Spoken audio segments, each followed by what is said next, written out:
pense que OK.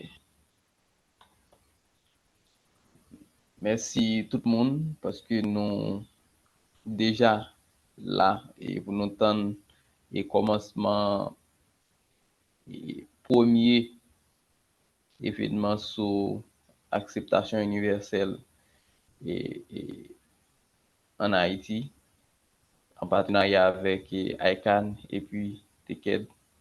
Et nous saluons nous toutes et merci pour l'engagement et volonté nous pour nous suivre l'événement ça.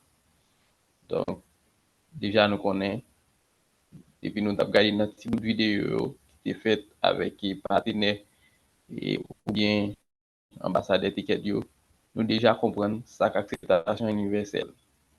Donc, jeudi, nous pourrons plus sous panel avec une introduction avec différents représentants et puis partenaires. Donc, tout de suite, et nous allons passer par là avec le président là, et puis nous allons passer par là Rodrigo et Socedo,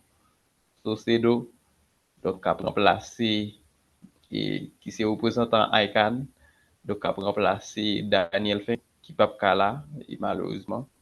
Donc merci déjà, on passe et parole pour nous commencer et président. Merci.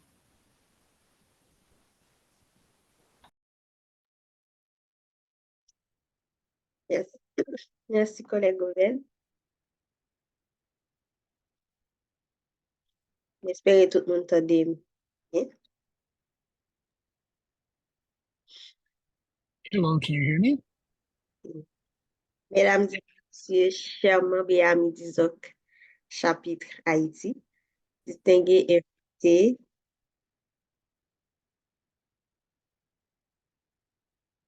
ainsi que nos précieux partenaires, je vous salue cordialement.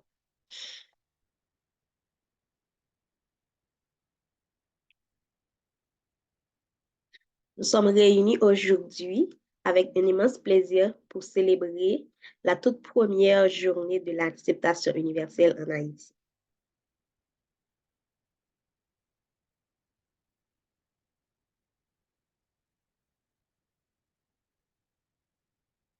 Cette journée revêt une importance capitale dans notre ère numérique où la diversité linguistique et culturelle doit être célébrée et soutenue à tous les niveaux de l'Internet.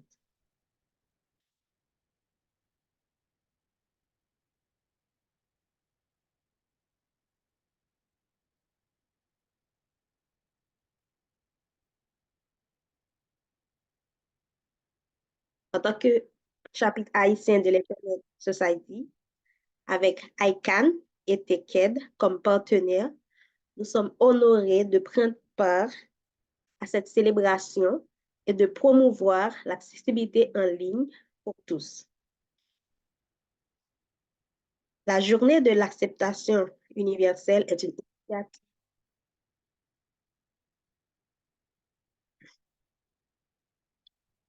initiative cruciale visant à garantir l'accessibilité et l'interopérabilité des noms de domaine et des adresses e-mail dans toutes les langues.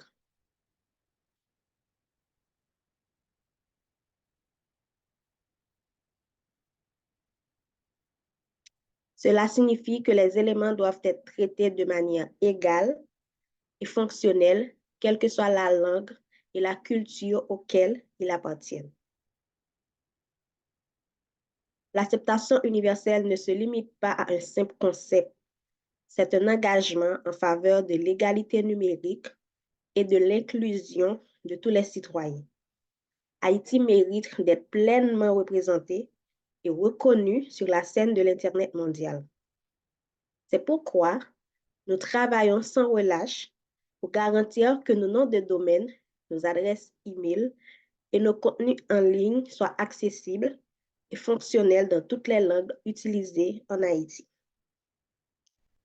Nous devons continuer à sensibiliser, à éduquer et à plaider en faveur des normes et de politiques qui assurent que chaque voix se trouve sa place sur l'Internet mondial. L'une des missions essentielles de l'ISOC global est de promouvoir un Internet pour tous. Et l'acceptation universelle incarne cette diversité et cette inclusion. Cette célébration renforce notre engagement à œuvrer ensemble pour construire un avenir numérique où la diversité linguistique et culturelle est pleinement prise en compte, permettant à chaque individu de participer pleinement à la société numérique mondiale. Ensemble, nous pouvons réaliser des changements positifs et durables pour un Internet meilleur et plus inclusif pour tous.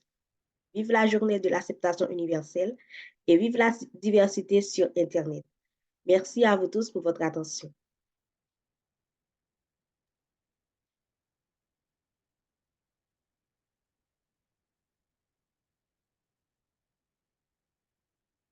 Hello, good morning, everyone. My name is Rodrigo Salcedo. I apologize, I do not understand or speak French, but before I say anything, I would like to send Daniel Fink's apologies. He's not able to be here because he had to get a flight to Mérida, Mexico. He has an event. He'll be talking about universal acceptance.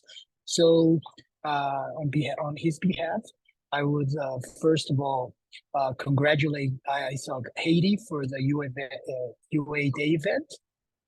Thank you very much to Obed Cindy, ISOC Haiti board member, for organizing this event. Hello, salute to Stephanie Joseph, president of ISOC Haiti, Crystal Vavo, ISOC Haiti member, Betty Fausta, CEO of IPOs, Christine Goldburn, ICANN UA ambassador. As you know, universal acceptance in its essence, it's about ensuring that all domain names and email addresses, regardless of the script language or character length, function seamlessly across the internet vast infrastructure. It's about breaking down technical barriers that have excluded millions or not billions of potential users for fully participating in our digital society. So this topic, it is very important, and I applaud this effort from ISOC Haiti. I wish you fruitful discussions today for all panelists. Please join the effort and always count on our help. Thank you very much, and everyone have a great session.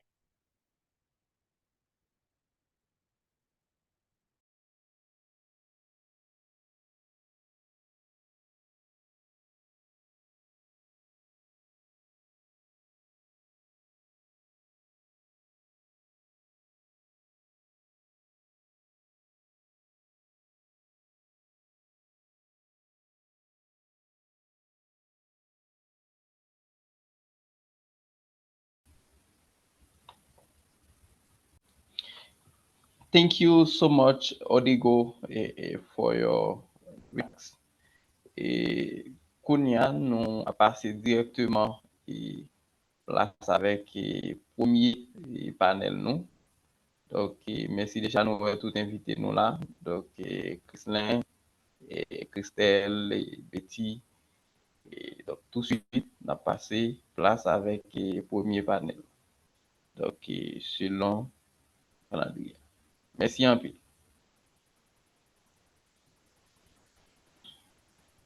Merci, Obed. Bonjour tout le monde. Je nous connais, je veux dire, m'a parlé sur acceptation universelle. Donc, moi, je voulais aborder le sujet à faire une petite présentation rapide sur ça, acceptation universelle là, exactement, et puis ça veut dire pour nous en Haïti, du fait que nous parlons une langue qui est différente, et du fait tout que nous dans une zone qui assez particulière, c'est sur une île nous, donc m'a expliqué qui j'ai acceptation concept acceptation universelle là qui est important pour nous et qui j'ai qui aider tout producteur contenu sur internet en Haïti. Donc, l'acceptation universelle là, c'est là faire promotion, inclusion de toute langue, support pour tout domaine, support pour notre domaine, adresse email dans toute langue, avec tout script. Ça, script là, c'est l'autre type d'écriture, tant que chinois, par exemple, mandarin, ou encore langage indien yo, qui c'est des scripts, qui c'est de l'autre caractère, qui passe par caractère latin, même gens que nous connaissons là. OK? Donc, comme ça a un impact sur la création de contenu qui est fait dans la langue créole, et pour protection et protection contenu ça yo sur Internet là. Donc, acceptation universelle là, il a un impact sur producteur dans le sens que producteur contenu yo a accès à un plus gros audience. Il a accès à plus monde qui comprendre ça y a produit. Ça veut dire que si nous produisons nous faisons présentation, bien nous avons un cours mathématique, par exemple, qui sont concepts assez global, ou bien nous avons un cours d'histoire d'Haïti, quand il y a des gens qui, au Japon, ou bien des gens qui, dans l'autre pays en Afrique, qui viennent comprendre le concept ça, et puis qui viennent appliquer au lakayo. Donc, ils viennent faire mon yo, viennent gagner un plus gros répertoire que ils viennent comprendre. Donc, ça veut dire que, en plus de plus gros audience, plus moun a accès à contenu, il y a plus accès pour plus moun qui viennent consommer produit. Ça veut dire que si nous faisons des services sur Internet, ou bien si nous avons à faire des présentations sur Internet, ou bien à vendre des rades, par exemple, si nous c'est en créole, ou bien si c'est en français, par exemple, moun yo ka vin gen accès à li, a vin ka li information soit en chinois ou bien en anglais, li pa vin ba nou en limitation pour que produit nou yo ka sorti de territoire là, nous ka vin ka exporter des produits avec des services à l'extérieur d'Haïti. Donc li vin ba nou on accès avec un marché international en somme. Moi-même, moi, je suis avocat, donc moi, je voulais rester simplement sous accès avec marché, aspect économique là. Moi, je voulais aussi faire une présentation pour nous tous sur question propriété intellectuelle là. Semaine ça, vous pouvez que le 26 vendredi, c'est pour la journée internationale propriété intellectuelle. Sa propriété intellectuelle là, c'est protection de toute production des mondes qui gens yo ka protéger.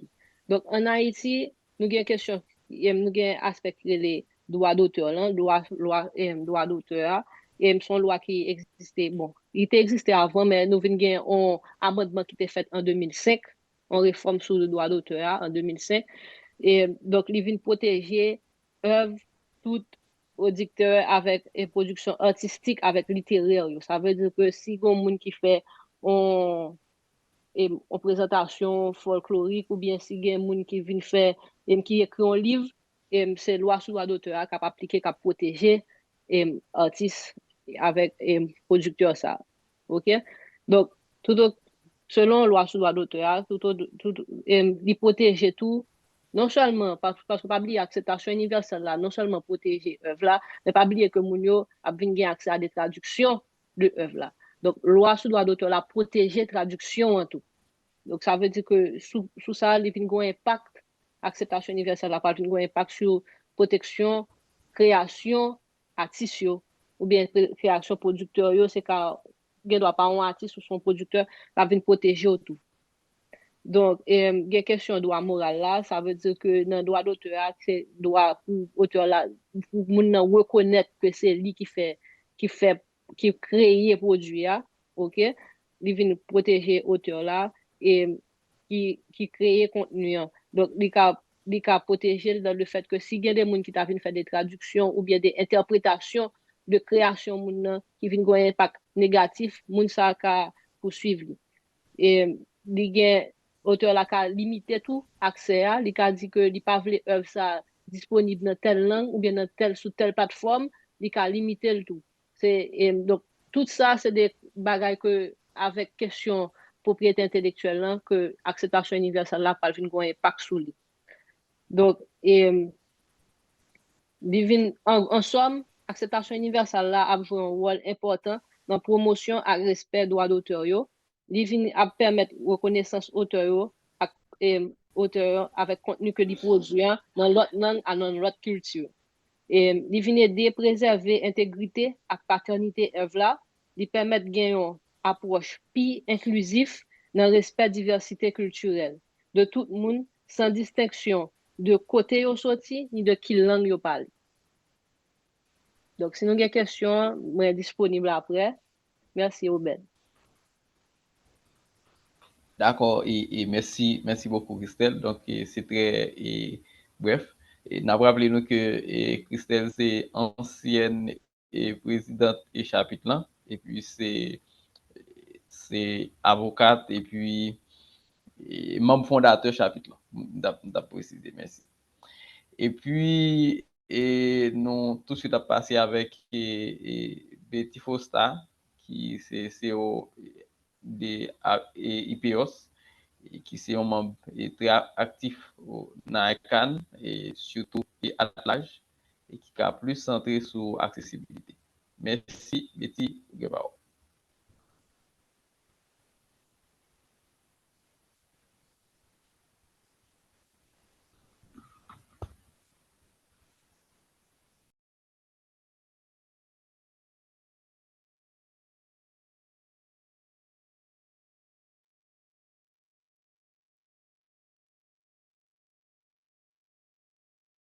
Bonjour, bonjour à tous. Désolé, hein, vous m'entendez bien?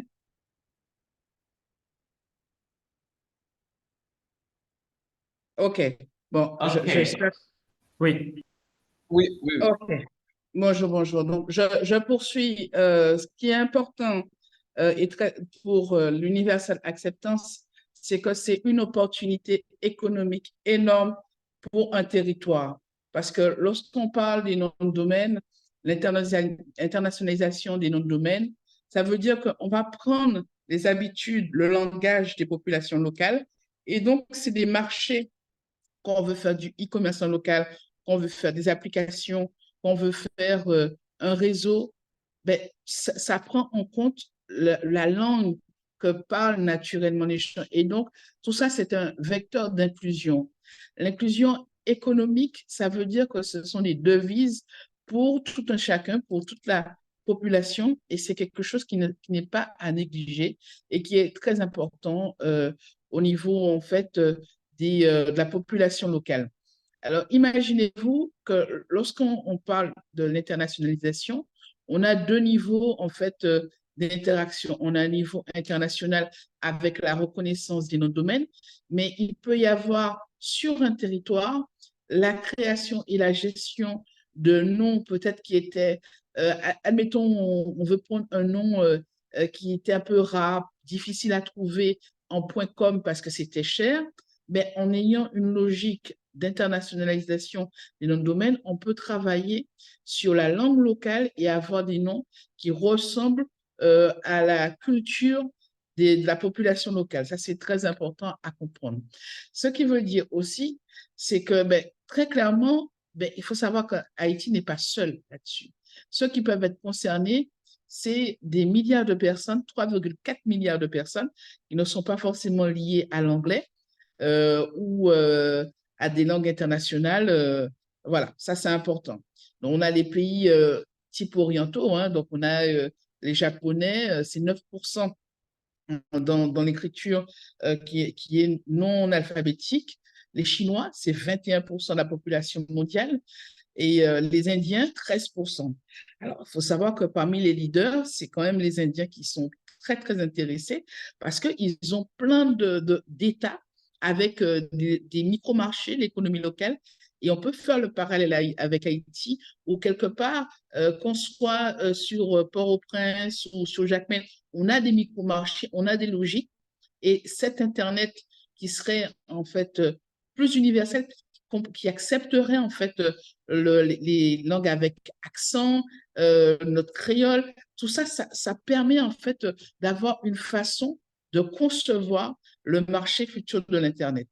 Et donc, quelque part, lorsqu'on regarde l'approche de cette opportunité, ça veut dire que maintenant, lorsque vous allez construire vos projets web, vous devez demander à votre webmaster ou à votre développeur, alors, quand tu penses, attention à la façon dont on écrit le domaine, c'est-à-dire que lorsque la façon dont on va codifier le site Internet va être en interaction avec la partie gestion de domaine. Alors, il y a un gros travail qui est aussi lié à ce qu'on appelle les registrars et notamment ceux qui gèrent le point HT en Haïti.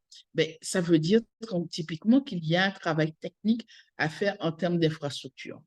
Alors, il me semble, sans me tromper, que ce travail est en train d'être fait et que, bien sûr, ça demande aussi que si le travail est fait techniquement, que les utilisateurs produisent du contenu à valeur ajoutée pour favoriser l'inclusion. Pourquoi c'est important? Et pourquoi il faut comprendre qu'il y ait autant de pays, et notamment les pays émergents comme la Russie, comme l'Inde, comme le Brésil, qui sont très, très impliqués là-dedans. Parce que c'est un enjeu économique. L'inclusion économique, c'est la clé. Il y a trop de gens qui sont laissés de côté parce que, bon, c'est bien beau votre site, votre contenu, mais ça ne me ressemble pas. Tandis que si on a un contenu qui nous ressemble, on change totalement la façon de voir les marchés et les micro-marchés. Et ça, il faut y penser. C'est une dynamique qu'il faut comprendre, c'est que avant de trouver ce que vous faites, lorsque tu vas chercher quelque chose sur Internet, sur Google ou autre, ou Yandex, quel que soit le moteur de recherche, si ton contenu n'est pas prêt, si tu n'es pas inséré sur un marché, tu n'existes pas. Et donc, ça veut dire que si tu n'existes pas, l'argent ne vient pas, tu ne peux pas nourrir ta famille. Donc, l'enjeu économique est là, l'inclusion économique. Après, il y a l'inclusion technique aussi, à savoir qu'il y a la marche du monde qui va dans ce sens-là. C'est des techniques qui sont de plus en plus adoptées par d'autres pays, d'autres infrastructures. Rien que là, en termes de croissance, c'est des milliards de dollars qui sont envisagés en termes de transactions sur toutes les infrastructures qui vont adopter l'universal acceptance. En Selbitin, en Cadi, Haïti ne peut pas rester de côté. En nous aller.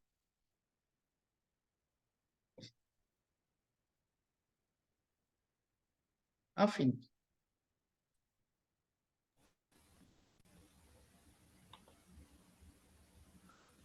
Merci et beaucoup et Betty et pour cette brève présentation. Et maintenant,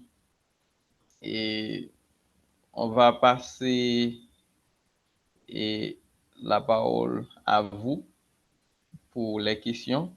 Donc, si nous avons des questions, c'est le moment pour nous poser avec Christelle et Betty.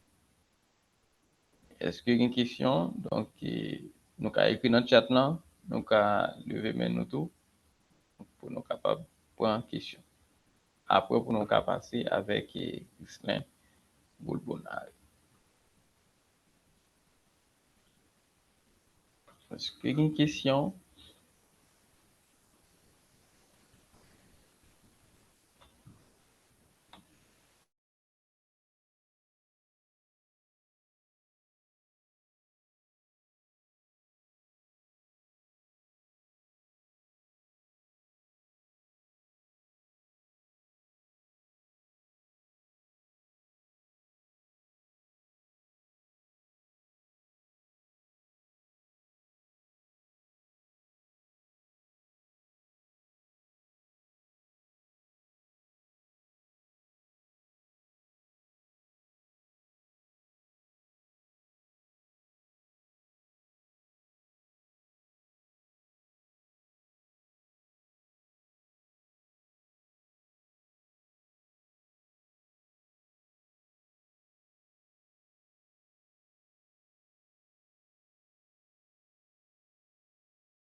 jusqu'à présent, pas de question. Donc, si...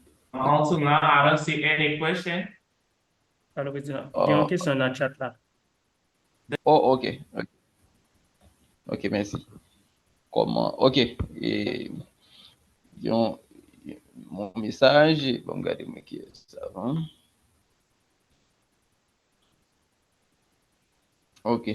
Et mon nom dit bonjour, oui, c'est Jim. Merci pour la présentation. Comment penser intelligence artificielle, surtout générative AI, est capable de bénéfique pour épanouissement, Oui. acceptation universelle. Et merci, c'est Jim.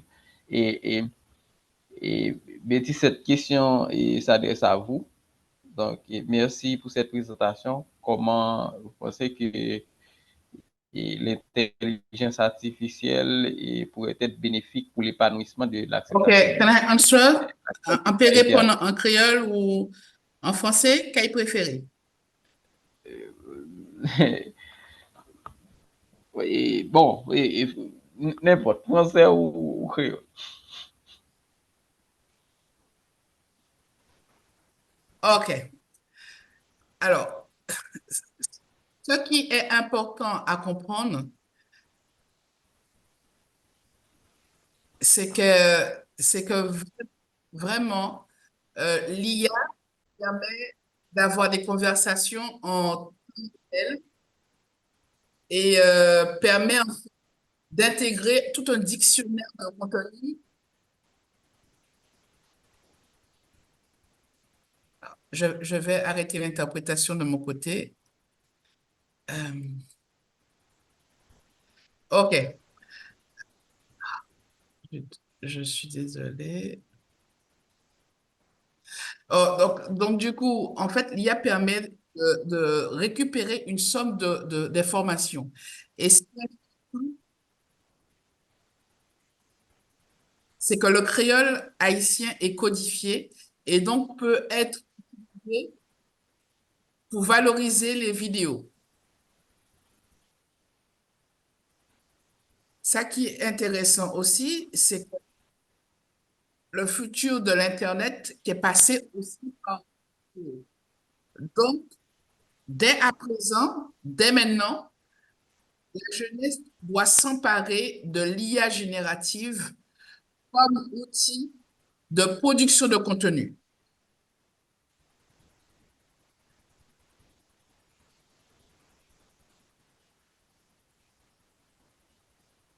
Ensuite, quelque chose aussi intéressant, c'est la génération de texte à partir de la voix et de la vidéo pour réutiliser vers d'autres supports. Là aussi, ça veut dire qu'on doit avoir une base saine de gestion de contenu et de codification de l'information pour aller plus loin sur la façon dont on veut partager ces ressources avec le monde. Mais ça veut dire qu'en termes de stratégie, on doit penser à monétiser le contenu dès le départ. C'est-à-dire que la façon dont l'écosystème Internet fonctionne est très américaine, très anglo-saxonne. Et il faut connaître, entre guillemets, ceux qui payent pour ce type de ressources. Bien souvent, dans certains pays comme Haïti ou dans la Caraïbe en général, on connaît quelques acteurs, mais on ne connaît pas tous les petits acteurs de l'écosystème qui sont présents dans les rendez-vous de ICANN, dans les rendez-vous de ARIN, et qui gèrent du revenu, parfois avec notre contenu, sans nous. Mais pour cela, il faut investir, il faut s'impliquer. Et la démarche d'adoption de l'universal acceptance, c'est une démarche très positive.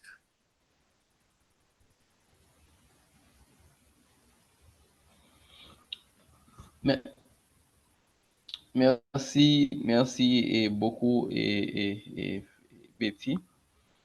Et, par contre, si il y a l'autre question encore, ou bien si il y a une question pour qui,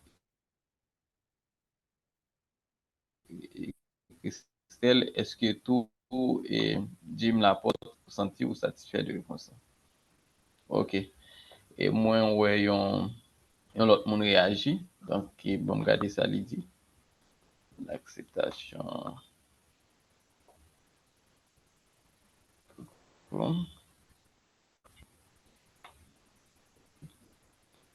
Est-ce que nous encore là?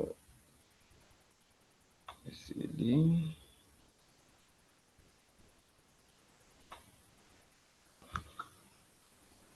Bien, on a question semblée.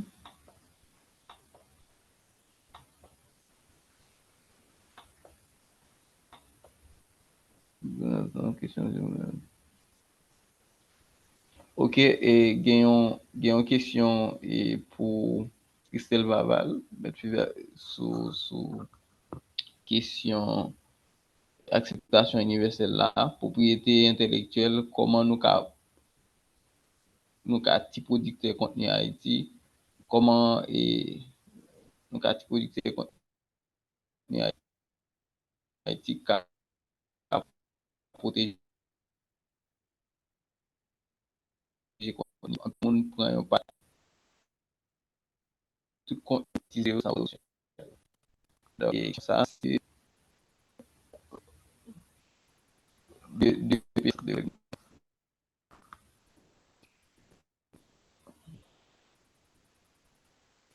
OK. Et question c'est pour Christelle. D'accord, merci. Merci beaucoup. Bonjour Max. Donc, en Haïti, le droit d'auteur là, pas nécessairement, pas besoin de faire une procédure pour enregistrer une production ou bien une création que on moun ta fait. Donc, divine automatique. De même que, donc ça veut dire que divine protégé parce que loi, c'est des lois qui sont territoriales. Ils appliquées à limite territoire haïtien.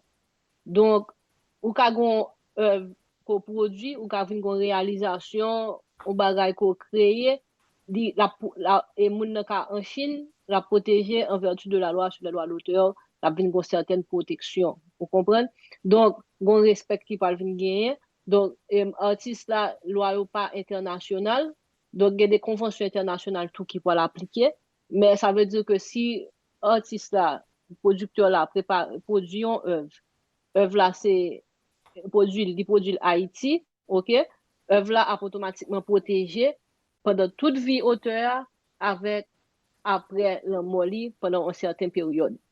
Donc, ça c'est pour en Haïti. Quand il y a là, si moun sa a produit pendant que li à l'étranger, et produit en Haïti, et puis quand il y a moun yo vin gen accès à li à l'étranger, aux États-Unis, ou bien en Amérique latine, au Mexique, etc., œuvre là tout a vin gon protection. Donc, mais ça parle en fonction de loi, pays, ça veut dire que étendu, parce qu'il y a des pays qui reconnaissent droit moral, il y a des pays qui ne pas droit moral, mais a une protection droit moral parce que dans le pays d'origine, œuvre là, artiste là a dit que il pas voulait question, il pas voulait que ils font certaines mutilations de œuvre, il pas voulait que ils font certaines interprétations, il a limité qui gens moun yo pour interagir avec œuvre, il a décidé que œuvre n'est pas accessible dans telle langue pour des questions stratégiques ou bien pour des questions économiques, ça dépend de ça moun nan vle.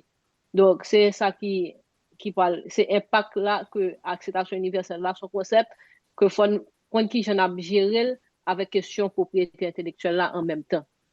Il n'est pas nécessairement nécessité une action positive, c'est-à-dire un enregistrement pour nous faire de œuvre là en Haïti, mais il son question automatique que moi je voulais sensibiliser tout le monde sous lui pour qu'on connaisse que oui, que les a un impact sur protection, sur œuvre, sur création.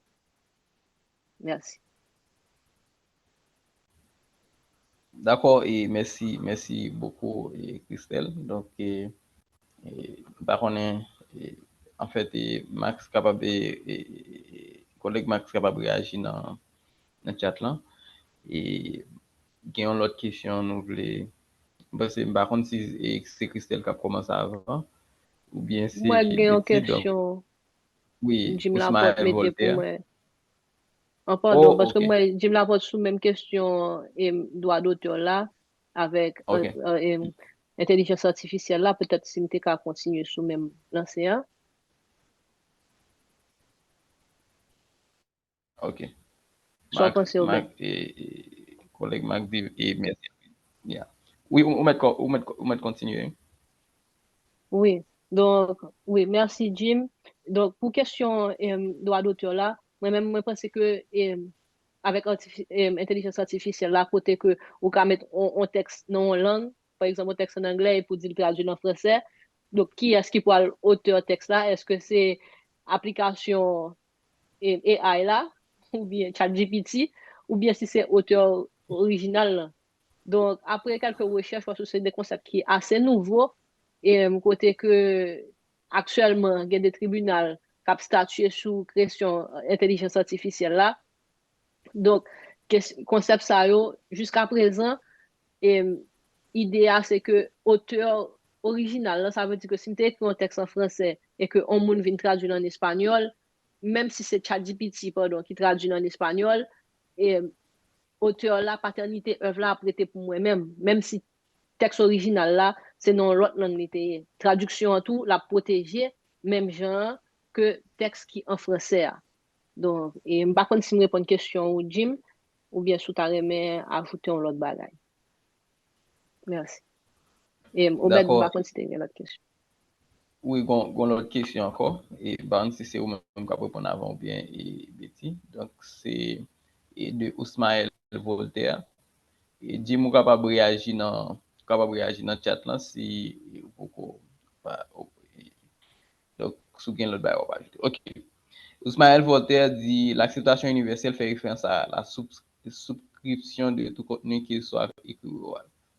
Et pour ceux qui ne savent ni lire ni écrire, comment pourraient-ils produire ou quelle serait leur place pour s'intégrer dans l'acceptation universelle? Donc, c'est Ousmaël Voltaire. Merci. Betty, tu veux commencer ou bien tu veux que je commence?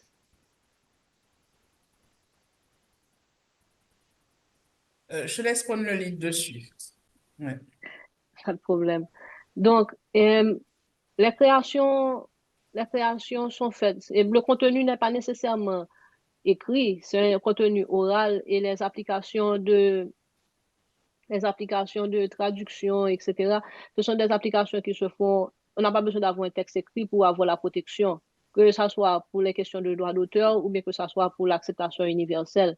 Donc, peu importe que la personne soit lettrée ou pas, et l'acceptation universelle va trouver application. Et ça va permettre aux gens de visualiser des contenus et d'apprendre. C'est pour ça que j'avais initialement fait référence au départ de ma présentation que il pourrait y avoir une vidéo, par exemple, pour apprendre des techniques en mathématiques. Ça va s'appliquer aussi en français. Et il se trouve que quelqu'un qui se trouve en Chine va répliquer cette même idée-là, mais va pouvoir reconnaître la paternité de la personne qui l'avait produite initialement. Donc, je pense que c'est pas limité à quelqu'un qui sait lire ou à quelqu'un qui parle une langue en particulier. C'est ça la beauté du concept de l'acceptation universelle. D'accord. Et merci. Je vais compléter si merci vous le voulez beaucoup, bien. Christelle. Oui. Oui. Ce qui est important, c'est de comprendre très souvent que l'Internet, comme il est conçu, le code, les informations, c'est du texte. Quand on est dans une tradition orale, lorsqu'on va donner des ordres, il faut que ça arrive à l'informatique. C'est des codes binaires, c'est une suite de 0 et de 1. Pour ceux qui ont fait de l'informatique, la pensée de base, c'est ça. Comment arriver à une information binaire?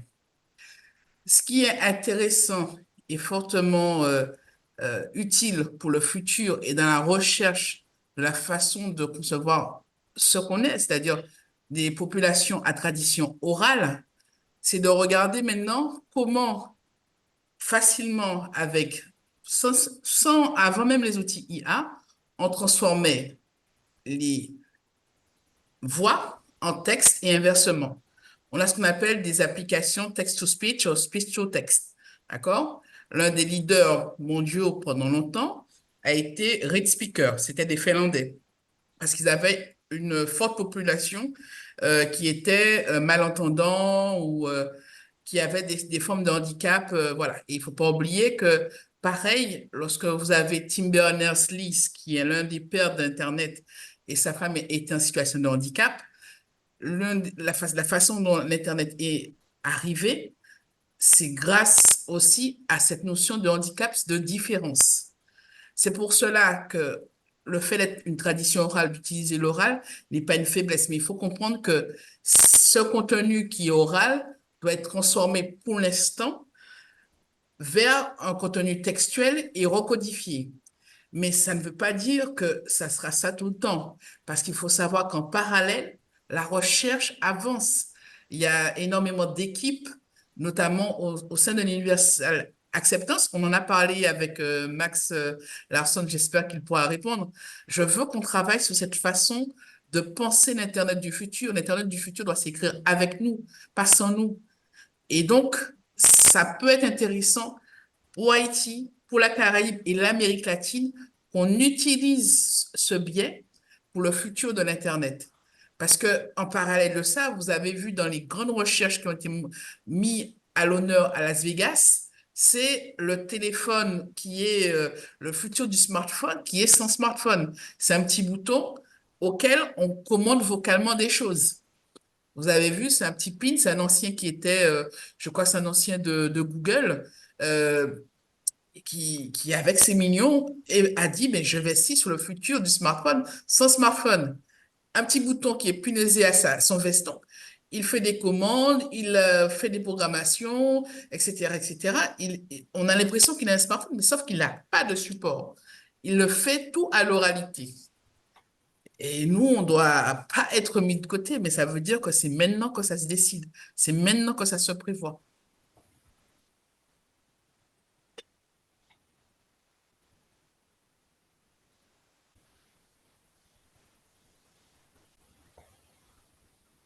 D'accord, et merci beaucoup, Betty. Merci beaucoup. Et en fait, OK, et Osmaël Voltaire vient de vous remercier dans le chat.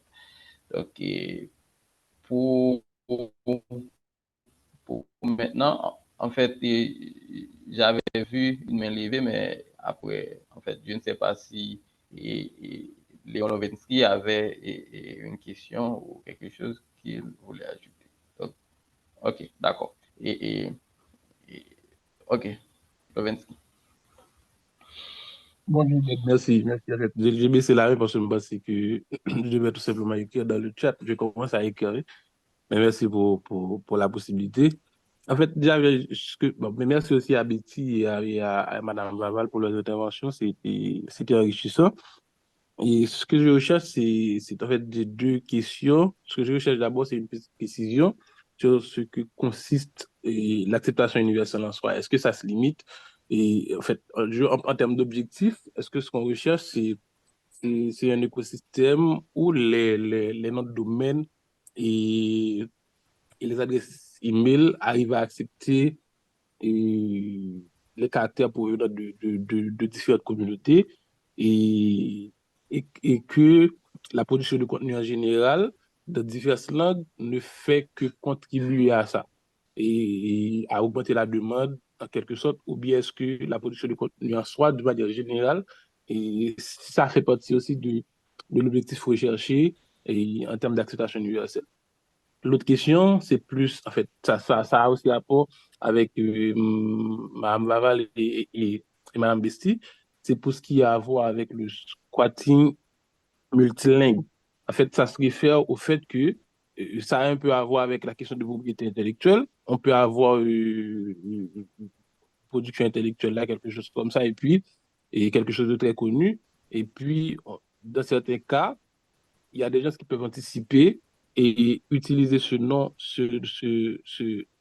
cette indication-là, ces termes de la marque, et l'enregistrer avec un nom de domaine dans une autre langue, de telle sorte que si à l'avenir vous voulez utiliser cette propriété-là dans une autre langue, bon, déjà, ils ont déjà acquis la propriété de cette production. Et puis, ils vont essayer de vendre ça plus cher, surenchérir par rapport avec l'utilisation de ce nom de domaine dans une autre langue.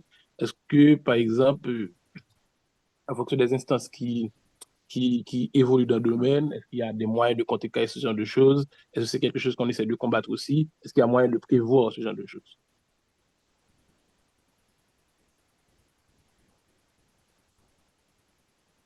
D'accord, et merci, Lovensky.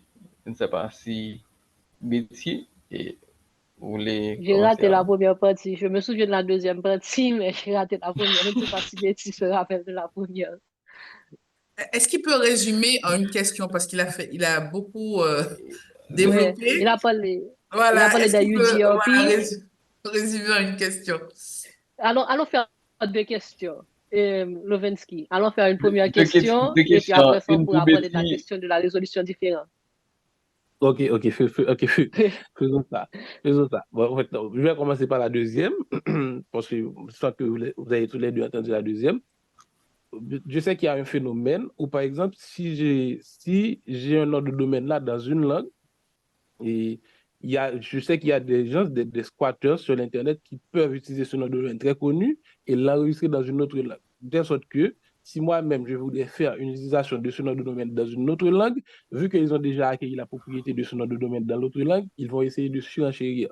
Donc la question est, est-ce qu'il y a moyen de prévoir ce genre de choses? Parce que déjà, si j'avais la propriété du nom de domaine dans une langue, et pourquoi est-ce que c'est pas possible? Pourquoi est-ce que c'est possible que quelqu'un puisse l'acquérir et faire de la surenchère dans une autre langue? Voilà la question. Je peux commencer. Tu continues, Betty, ou bien tu veux dire? Vas-y. Et puis moi, je terminerai sur une illustration de quelque chose qui m'est arrivé personnellement avec la Chine. Mais OK. Oups.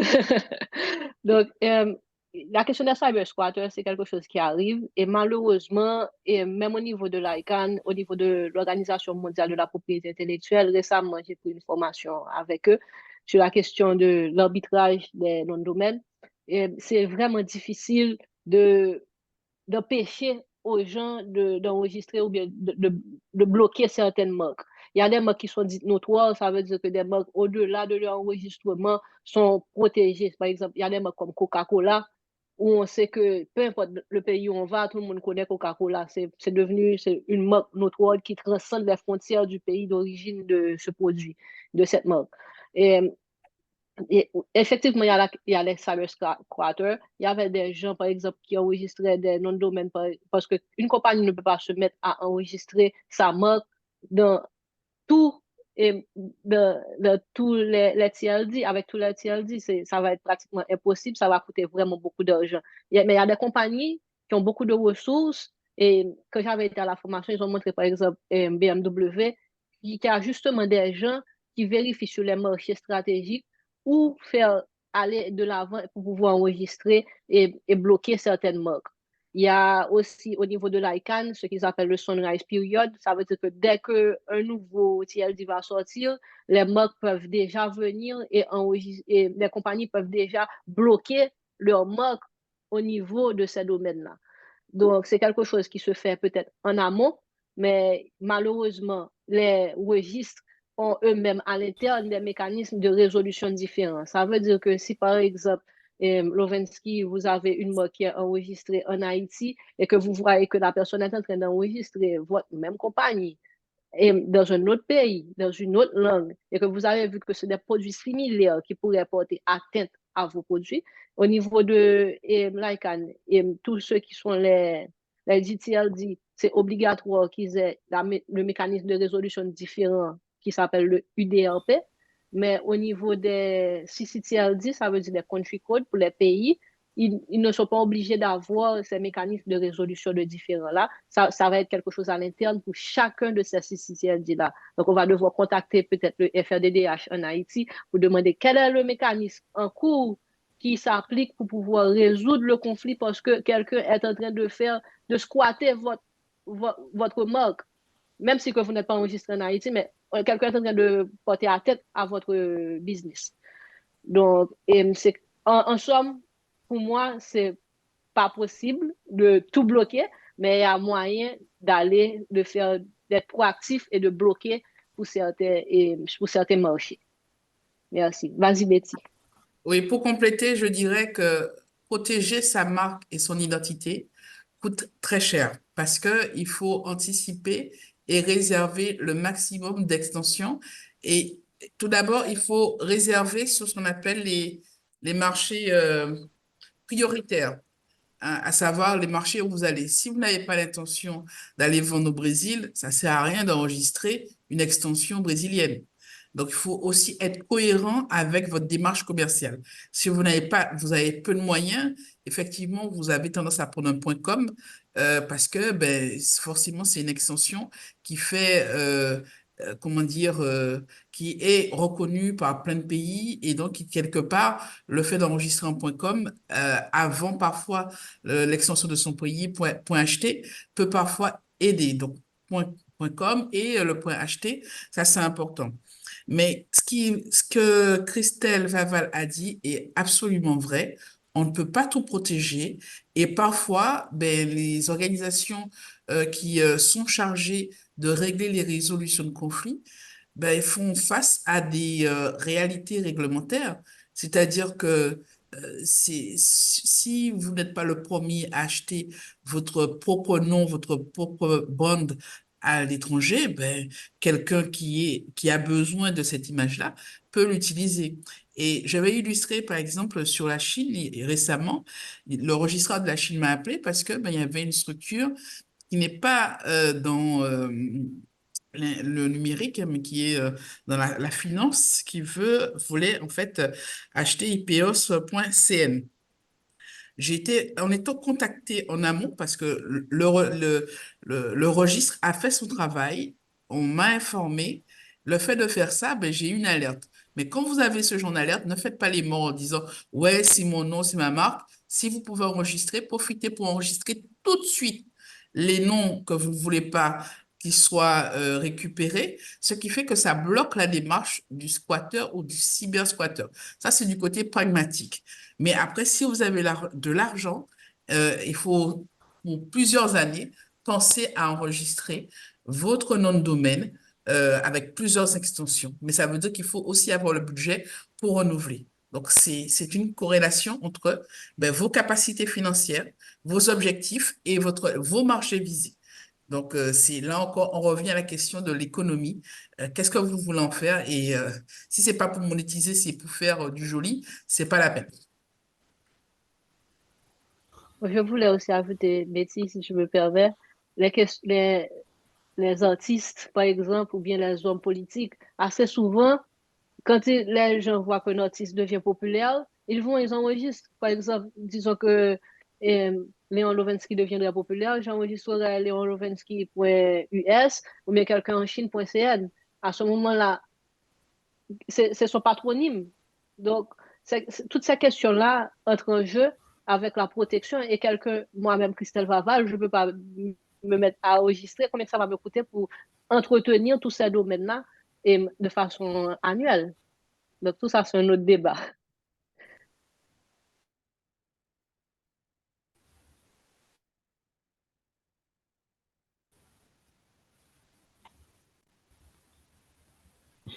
Et merci et Betty. Et est-ce que il y a une dernière question? Donc, est-ce que nous avons une dernière question avant de nous aller pour l'autre? Nous dit m'écrit un bagage parce que puisse aller dans le sens avec sous il nous regarder dans le chat là, soit générative, on regarde moi. Okay.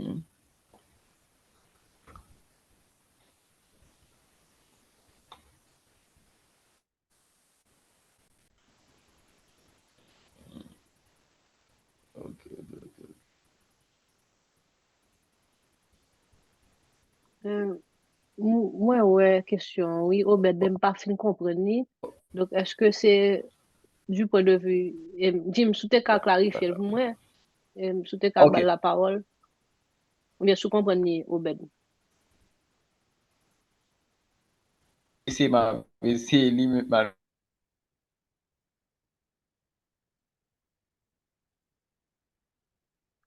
Là, c'est Jim qui va l'expliquer.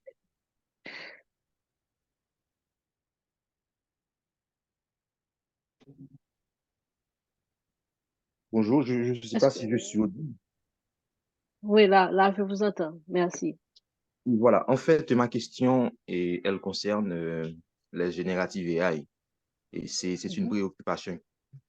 Et parce que je suis intéressé par tout ce qui est propriété intellectuelle, droit d'auteur et tout. Et normalement, j'utilise beaucoup ChatGPT, par exemple. Et quand vous faites un travail, vous utilisez une intelligence artificielle, les données que vous obtenez en retour, les informations, et ce sont des données recueillies à travers des bases de données.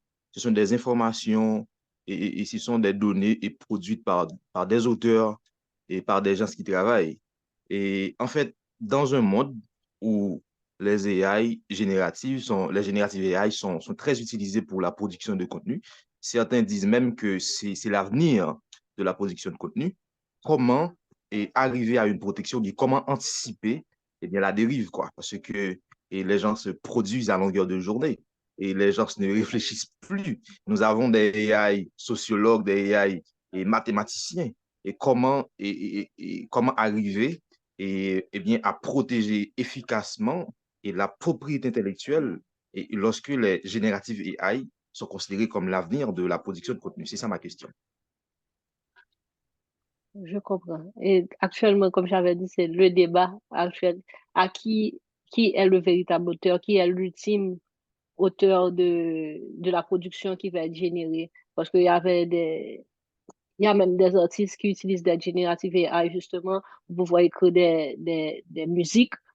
Et, actuellement, donc, quelque part, qui est l'auteur et quel est l'impact? Moi-même, je n'ai pas la réponse malheureusement, mais c'est un débat que je sais qui se fait au niveau international actuellement. Dans toutes les conférences auxquelles j'assiste, on discute, il y a il y a des pistes de solutions. Et est-ce que c'est le site là où le Generative AI a puisé son idée? Est-ce que c'est l'auteur de ce contenu-là qui est l'auteur ultime? Mais comme c'est une combinaison de plusieurs sources et c'est d'intelligence artificielle, quel va être l'impact? Moi, je n'ai pas encore la réponse. Peut-être que Betty, qui est aussi branchée, ou bien quelqu'un d'autre dans le groupe et dans l'assistance, peut-être aurait des pistes de solutions qui pourraient s'appliquer.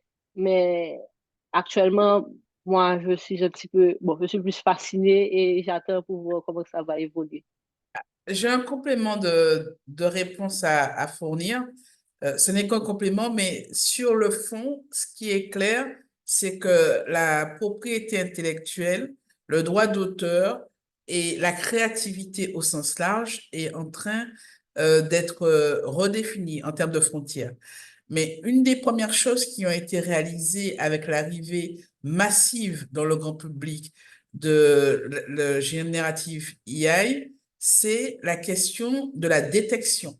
Comment détecter que ce qui est la part humaine de la part générative. C'est pour ça que se sont montées énormément de plateformes, Zero GPT ou Detect GPT, etc. Donc, il y a pas mal de plateformes qui sont arrivées par rapport à ça.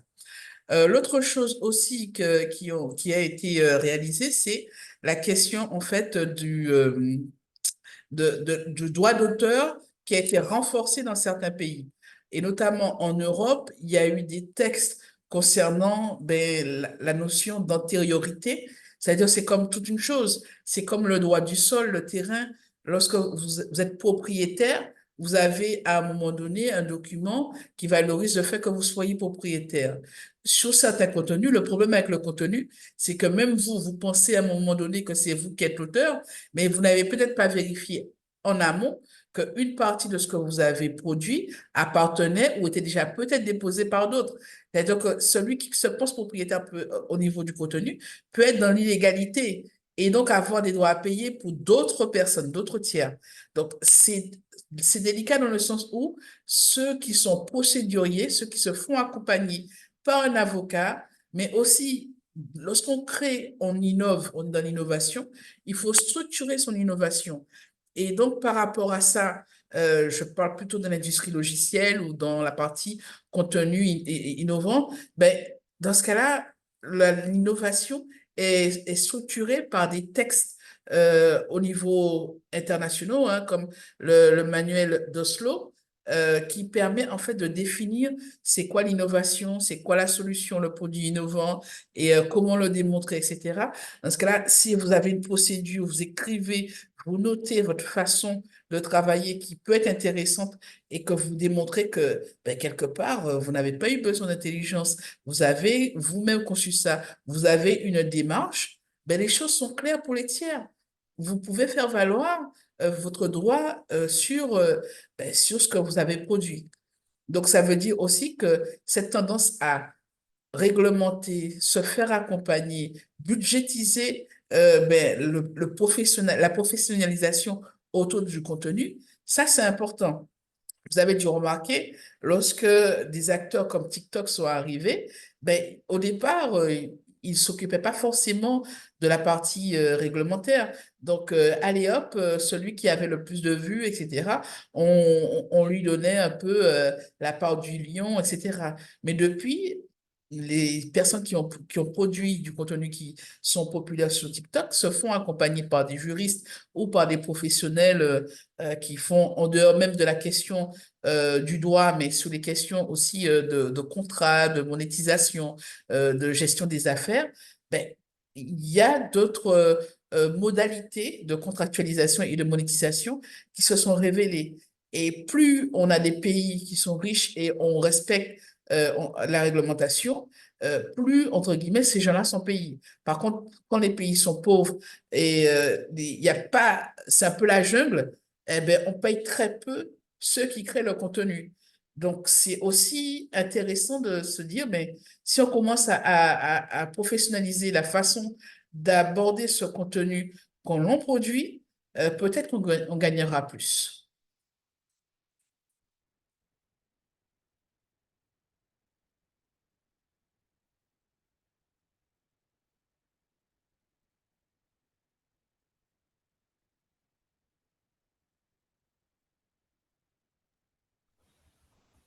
Merci, merci et Christelle, merci et Betty.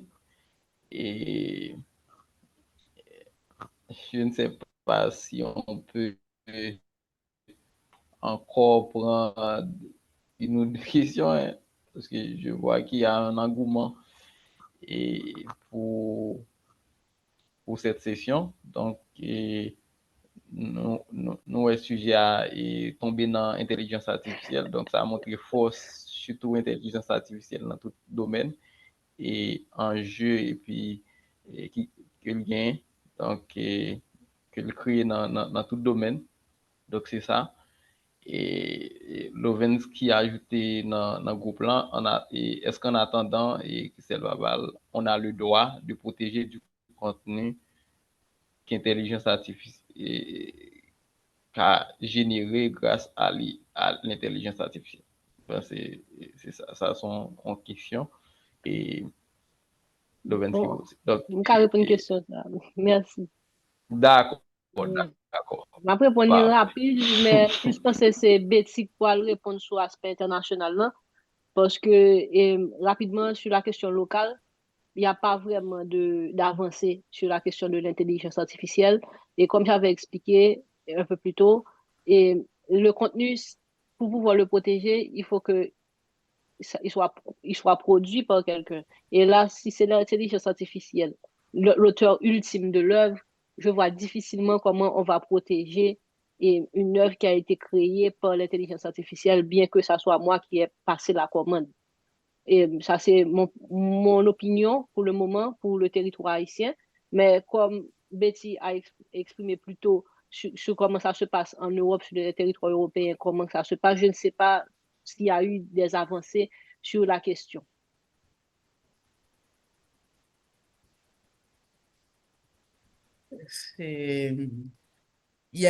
Entre guillemets, pour l'instant, l'intelligence artificielle n'a aucun droit. Je veux dire, c'est le concepteur ou l'utilisateur de l'intelligence artificielle qu'on peut interroger. Vous avez entendu le cas de la personne qui s'est suicidée en étant tombé amoureux de l'intelligence artificielle. Ça, c'est... Les questions, entre guillemets, sont corrélées, c'est-à-dire à qui bénéficient, par exemple, les influenceuses qui ont été créées et qui permettent de gagner d'argent. Mais là, il y a bien un être humain derrière qui va gagner de l'argent sur son influenceuse en AI. Et donc, on revient encore à cet humain sur lequel on peut appuyer pour la partie interaction réglementaire. Donc, l'influenceuse, entre guillemets, c'est juste le fruit du travail d'un humain à un moment donné, pour l'instant. Il n'y a pas encore une conception de machine à machine, une IA qui produit une IA, même si en termes de prompt ou en termes de requête, on peut demander à une IA de produire certaines choses. Donc ça, c'est clair. Mais quoi qu'il en soit, on peut dire qu'il y a quatre grands blocs. Il y a un grand bloc américain. Vous avez vu que Joe Biden a réuni tous les acteurs concernant l'AI, comment, entre guillemets, les États-Unis vont pouvoir bénéficier de l'AI et concevoir l'AI avec le monde économique classique. Au niveau européen, pareil, ils ont sorti il y a quelques semaines un acte spécifique sur l'intelligence artificielle. Après, vous avez des pays qui sont partis du bloc BRICS, Chine, Russie, Brésil. Ils travaillent sur des dynamiques de collaboration et de coopération entre pays. Entre guillemets, ben, en fonction de l'avancée de chacun, ben, ils échangent des bons procédés. Et puis, il y a tous les autres pays qui attendent ou qui font de la veille et qui vont subir. Donc, bon, c'est la question de la dynamique est vraiment liée aussi à une question de puissance mondiale. Et ça, les choses vont vite au niveau des grandes sociétés. Donc, quel que soit le pays où on est touché. Mais après, en ce qui concerne la réglementation, ce sont les grands blocs qui donnent la direction un petit peu de tout ça.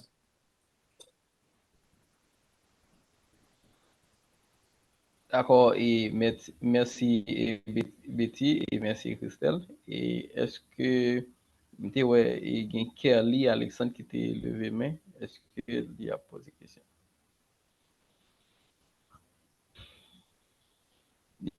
Donc, ou ka écrit Kelly ou ka écrit dans le chat là tout.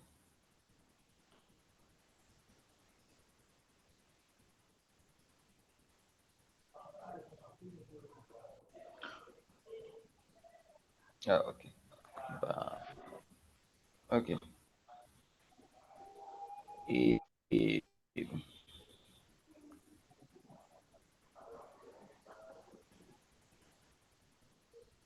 Vous m'entendez?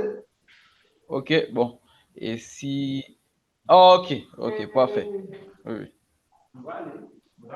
Allez-y, Kelly. Oui, je voulais ajouter au camarade qui vient de parler tout à l'heure et de l'intelligence générative. Et je voulais dire que des entreprises comme YouTube, on voulait ester ChatGPT en justice pour avoir puisé dans ses sources des documents. Je ne sais pas où est l'affaire, mais l'affaire est là et j'avais lu un article sur ce. Donc, la question de droit d'auteur dans l'émergence de l'intelligence générative est vraiment un enjeu. Mais il y a quelque chose qui m'attire l'attention ces derniers moments. C'est l'utilisation de l'intelligence artificielle par les autorités israéliennes pour bombarder les civils à Gaza. Et ça c'est quelque chose qui me marque absolument dans l'émergence. Merci.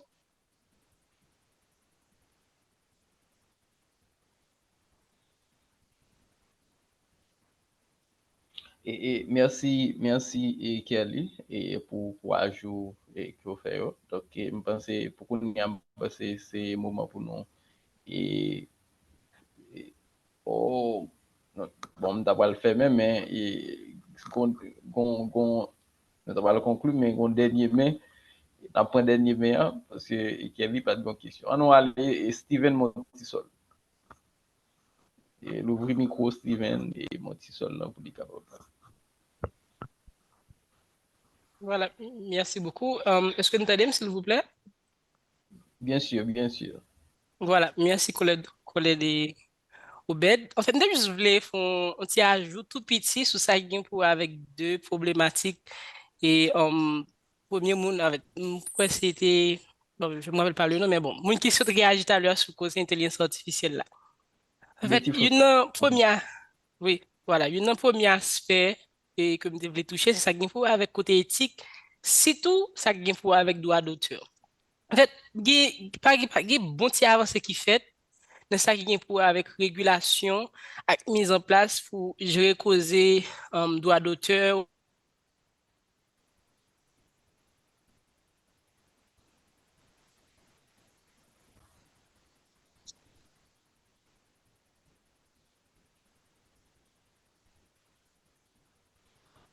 Par contre, si c'est moi-même, Steve. non, pas attendre. Oh, oui, nous pas attendre encore même et Steven. Donc, je souhaitais nous pas attendre. Nous pas attendre même encore. Oh. Bon, si, bon, ok. Est-ce que, est-ce que Steven, autant de noms, ou capable d'écrire dans le chat là, ou bien ou capable bah, bon, ok. Semble perdre de connexion. Mais c'est un ajout, il t'a pas fait. Ok. Et bon, et on nous conclut et pour et session ça qui était très enrichissante et avec Christelle Vaval et avocate et membre fondateur chapitre et Internet Society chapitre Haïti. Et puis Betty Foster qui c'est CEO IPOS et puis un membre qui est très actif dans ICANN et faut me dire même bagarre là pour Christelle tout pour actif pour ICANN tout à travers Attelage et puis l'autre groupe yo et puis donc pour qu'on y a en fait dans mais nous font des conclusions comme ça en fait pour nous dire et point 1, point 2 et point 3 ou bien jusqu'à point 4 et comment nous penser et intégration, acceptation universelle capable de faire réellement pour un pays comme Haïti. Donc, c'est ça comme conclusion. Merci.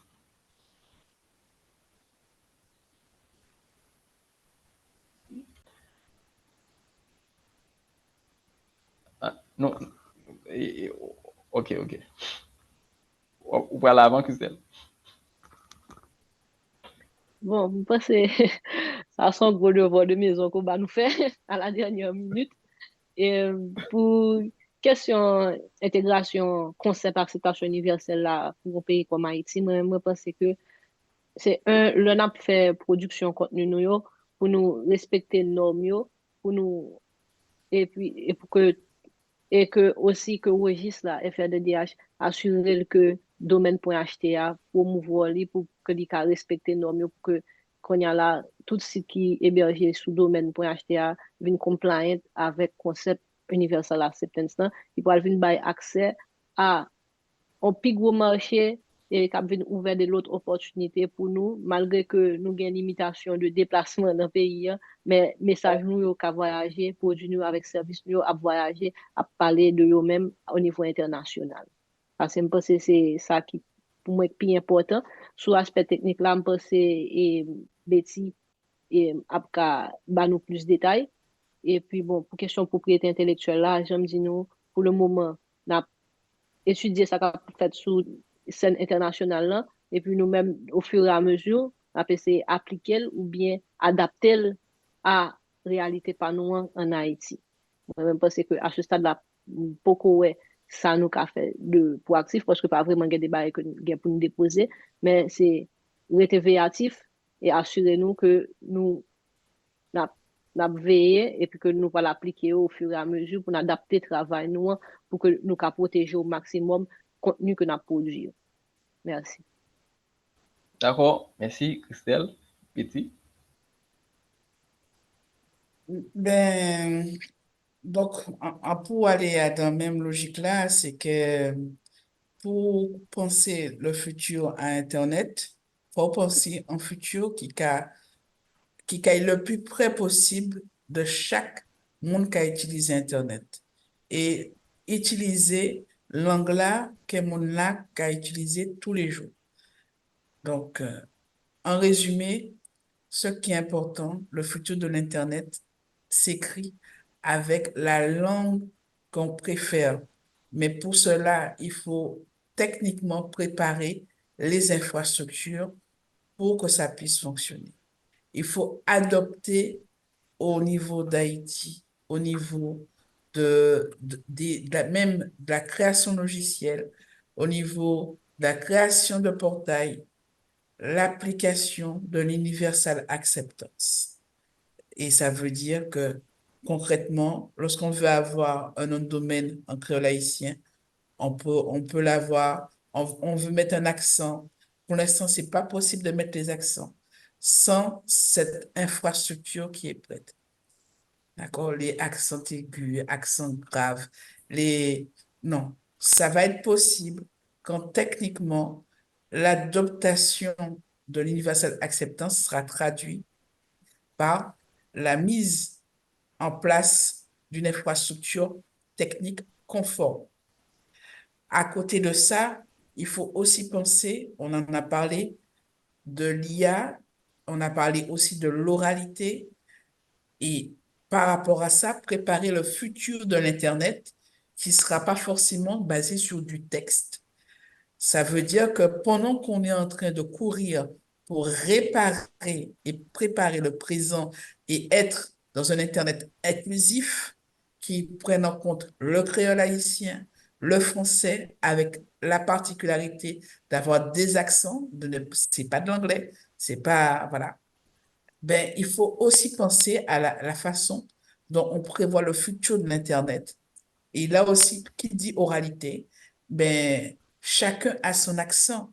Rien que dans la Caraïbe, il y a plusieurs créoles, plusieurs accents, plusieurs français, plusieurs accents. Et ben, l'oralité, ça veut dire encore d'autres défis. Et c'est une opportunité, ce n'est pas un problème. Parce que derrière, c'est des marchés pour tout un chacun. D'accord, et merci et Christelle, merci pour Betty pour session intéressante ça et que nous se fait ensemble. Et bon, c'est pas bien même goût aussi, pas bien et participants ça qui pour faire belle interaction ça. Donc, et il y a un paquet de belles questions et puis avec mon éclairé. Donc, bon, c'est nous pour passer dans l'autre session. Donc, bon, c'est qu'il y a un monde qui nou pa ka ouvri micro tout le monde, mais nan tout le monde, moi dis nous merci, et puis nous bat bravo dans place et tout le monde. Merci tout le monde, et puis nous passé avec l'autre session. D'accord? Merci.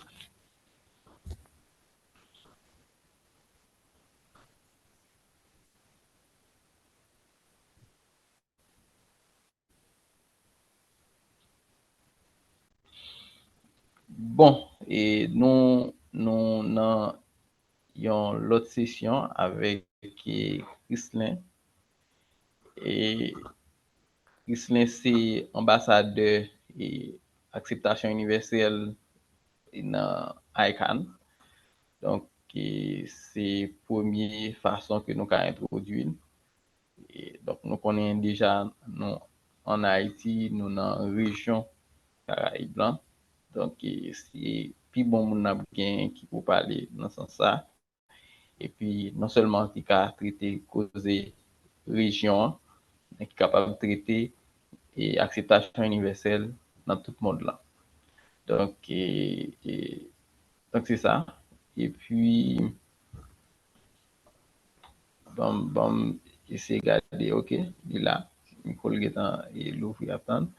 Donc, déjà, nous d'abord rappeler nous tout et gain traduction, donc parce que il y a la parlé en anglais, donc pour nous capables de comprendre et entendre tout ça qu'il a dit, pour nous capables de poser des questions après la présentation. Et Christlin you have the microphone. Thank you so much. Hello, did you say Chrisland?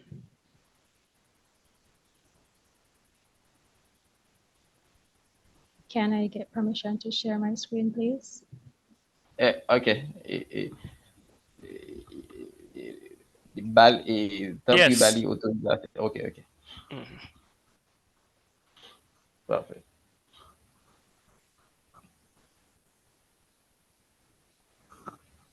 You can turn.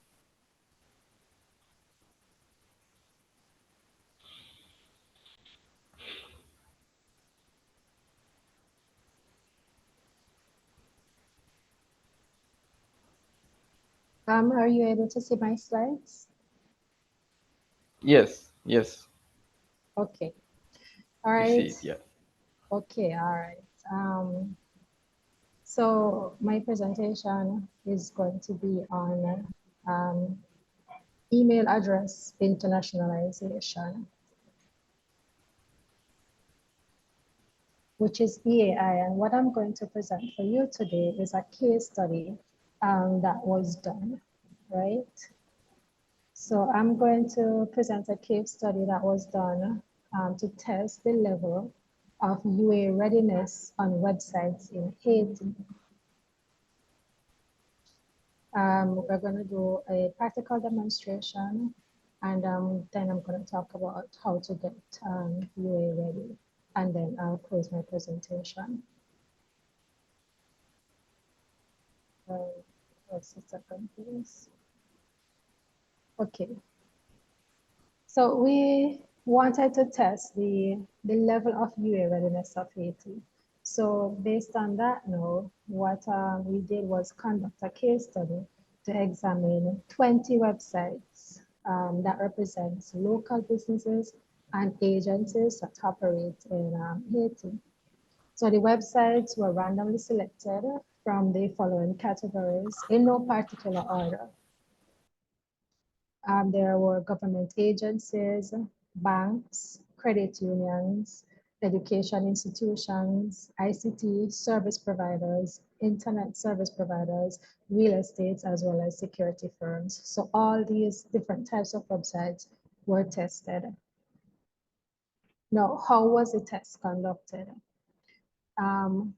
Well, once we opened a website, we just located a form on that website, preferably a contact us form. But in some cases, we had to do a booking form, a grievance form, or even a registration form. So once we located that contact us form, we'll make sure that that form actually takes an email address as input. And then what we did next is input a valid internationalized email address into the email field, and then document the form's response to that email address. Now, the test that we used were 6 valid internationalized email addresses. You can see from the slide here that we did the first test was an EAI that was made up of ASCII at ASCII.newshort, and the sample email that was used was test@test.axp. The second sample email was ASCII@ASCII.newlong EAI type, and the email address was test.test.example. For test 3, we did ASCII@idn.ascii, and the email address is test@ and there are the characters.org. For test 4, we used a Unicode at ASCII.ascii, and that sample email was some characters at test.org. For the 5th test email, we used a Unicode at idn.idn, and I can't read these characters, but this is the sample email that we used. And then the last test case was the 6th one, which was an Arabic email, EAI type email. And here is the email that we use. And just noting that the Arabic email type, that was that's a right to left type of email. So once the email addresses were inputted into the form, we recorded the output from the email. And these are some of the types of errors, not all, but some of the type of errors that we got based on the email that was entered. Now, please note that there are emails that were accepted, but this here just shows the ones that were rejected. So the first one, that rejection type, just gave us an exclamation mark. There's one that says a part that is followed by the @ sign should not contain a certain character. And then if the character is there, it will just grab the first character that wasn't accepted and just replicate it there in the error email. And then the third type, it just, that's at the bottom here. It clearly stated that the email address entered is invalid. And then it gave you an example of an email that the system or your website think is valid. And that is email@domain.com. So here, what we're looking at here is the raw data from the test that was conducted. So if you remember what the different types of EAI tests were, there's test 1, test 2, test 3, test 4, test 5, and test 6. Each one of them are different EAI emails that are all valid. We did the 20 websites. Now, after 20 websites we tested, you can clearly see that the first 2 types of tests were all accepted. So if you don't mind, I'll just go back to show you what type of email those were. Test 1 and test 2, you're looking at here. Those are both ASCII type email addresses. So just going back to the raw data, you'll see that the 2 ASCII type email addresses were fully accepted by all the websites that we tested that represent local businesses in Haiti. And then we started having a bit of a accepted sometimes, rejected sometimes case when we move on to test email type 3. Test email type 3 here, we see that most were accepted, but we still had a few rejections there. It starts to go downhill at test email type 4. And I'll just go back to the email table to show you what test email 4, 5, and 6 look like. Test email 4, it's a Unicode at ASCII.ASCII, which means that it has characters that are non-ASCII in there, but those characters come at the front. And then test email 5 was Unicode at IDN.IDN. And then number 6 was the Arabic type EAI email. So you'll see from the results here that test email 5 and 6 were more or less mostly rejected, with the exception of 2 of the sample websites that we tested. Just looking at this, the same results, but in a table form, we'll see that 100%, sorry, not in a table form, in a chart form, we'll see that 100% of the test 1 and 2 emails were accepted. Test 3, we had some rejections, but most of them were accepted. Test 4, we had some accepted, most rejected, And then test 5 and 6, most of those were rejected. And then now we're looking at the breakdown in terms of percentage. So if I just bring your attention down to test email 4, 5, and 6, you'll see that for test email 4, it had a 75% rejection rate.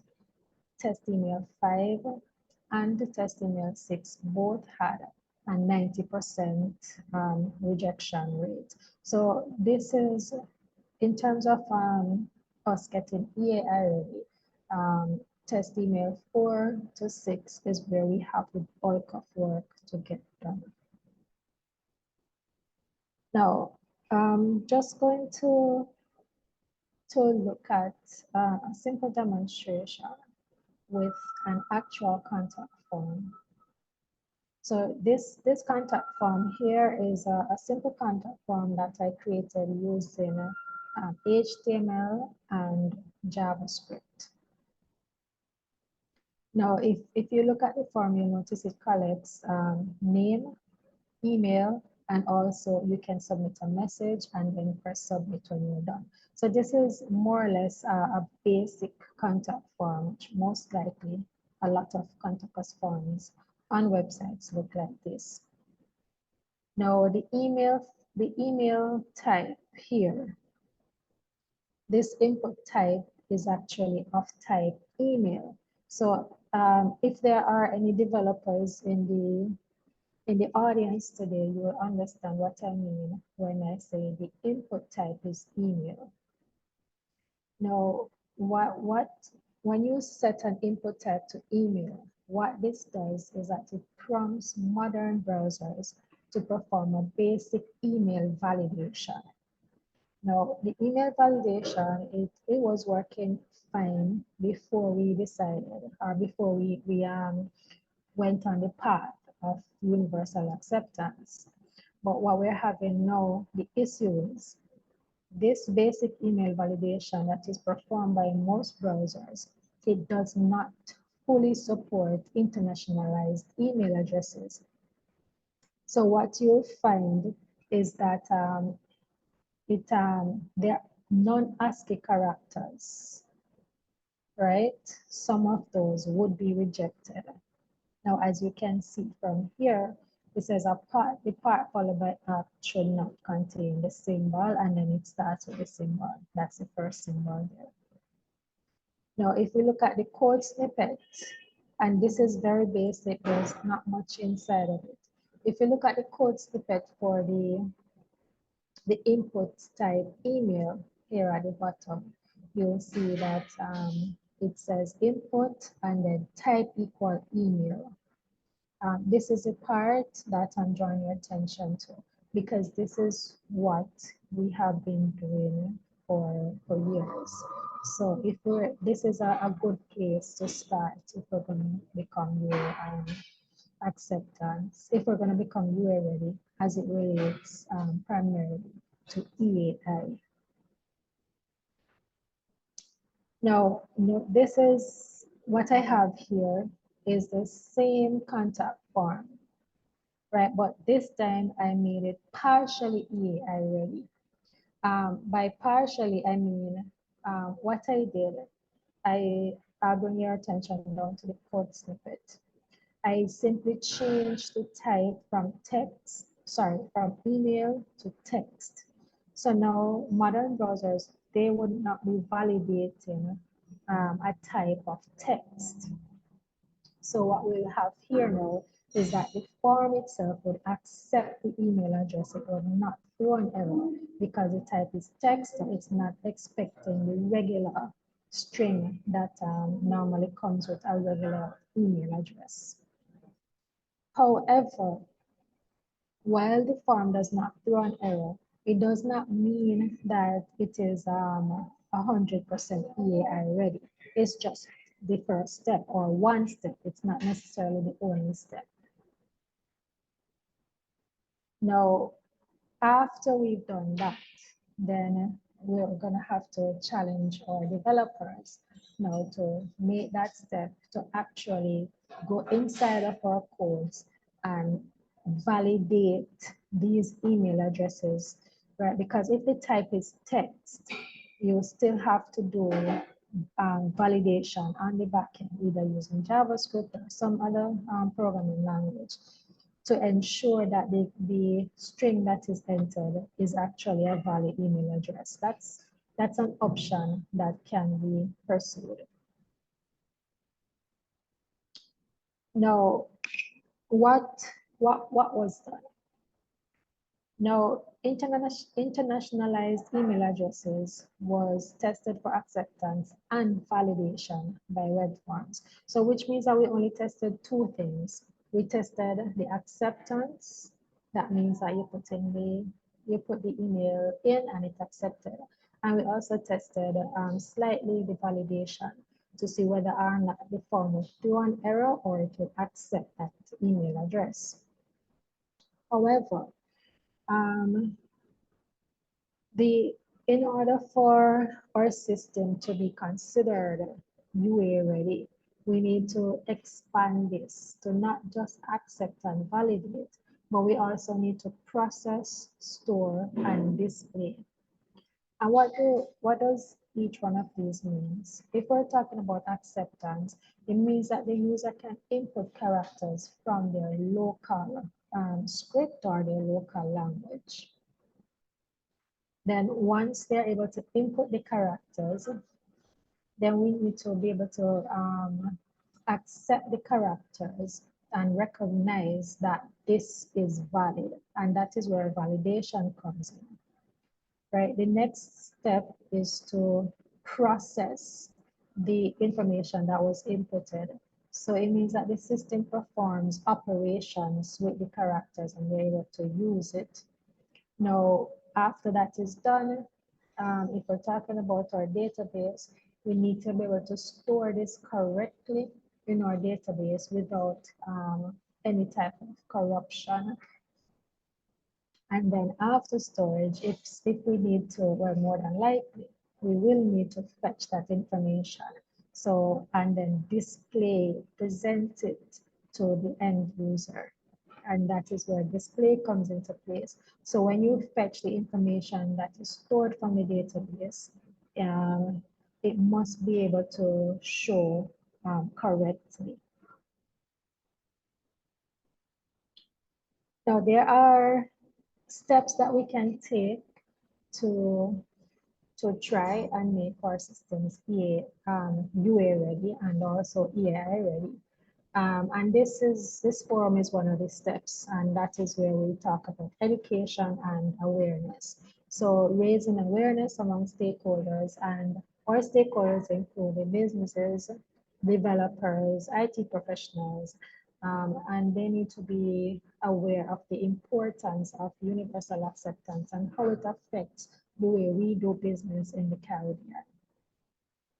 There was a speaker that also mentioned the resources that are available on the UASG.tech website. So that is somewhere that I would like to point you as well to go to that website, to browse it, look at the documentation. There's quite a bit of resources available there, which includes implementation guides, best practices, technical specifications, and very important challenges that are faced when it comes to trying to become UA ready. And then after that, we think about developing a solution. So we need to actively identify and also address coding challenges.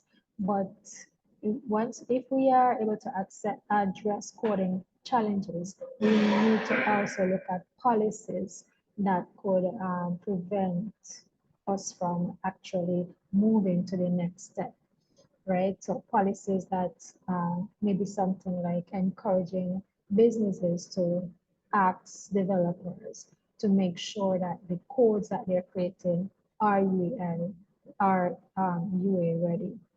And then after that, we can start encouraging persons to adopt UA practices, best practices. so that we can better be able to communicate with the global world. Thank you very much. That's it for my presentation, and I'll accept any questions that you have.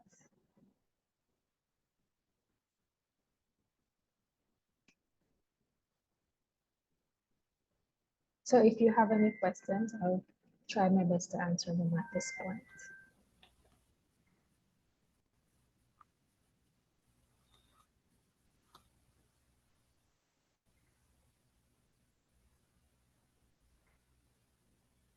All right, if there are no questions, then I'll turn back to D'accord, you. et merci. Thank you so much, Christine, for this great presentation. This case is very, very helpful for us in Haiti. Si Kounia une question, donc nous capables soit écrit dans le chat là ou bien lever main qui permettre. Voilà.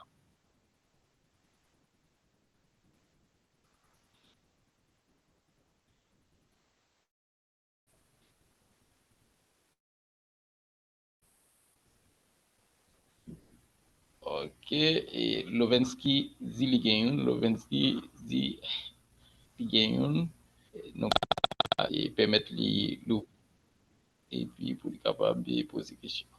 There is one question for you, Christian, from Leon Lovensky. Leon Lovensky, you have the floor.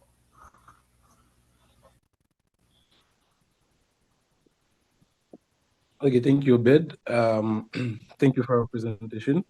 I have one technical question. I understand that one of the problems is related to the email type. That means that the intervention should be done, I think, mainly in the JavaScript code. So do you think that there's a library in JavaScript that can help developer to better code the email type field to accept different character? The next question is about security issues.